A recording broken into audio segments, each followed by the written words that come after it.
திருப்போரூர் கந்தசுவாமி திருக்கோவிலில் ஆதீன குடியிருப்பு மற்றும் திருக்கோவில் அலுவலக கட்டிடத்தை முதலமைச்சர் மு.க.ஸ்டாலின் காணொலி காட்சி வாயிலாக திறந்து வைத்ததை அடுத்து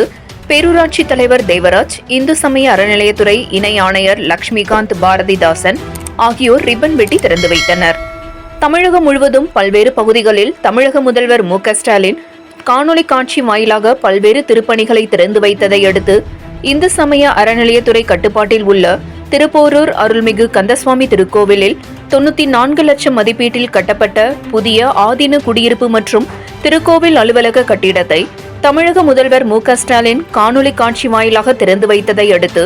திருப்போரூர் பேரூராட்சி தலைவர் தேவராஜ், இந்து சமய அறநிலையத்துறை இணை ஆணையர் லட்சுமிகாந்த் பாரதிதாசன் ஆகியோர் ரிப்பன் வெட்டியும் குத்துவிளக்கேற்றியும் அலுவலக பயன்பாட்டிற்கு ஒப்படைத்தனர். நிகழ்ச்சியில் கோவில் செயல் அலுவலர் குமரவேல், கோவில் மேலாளர் வெற்றிவேல் மற்றும் கோவில் ஊழியர்கள் உள்ளிட்ட பலர் உடனிருந்தனர்.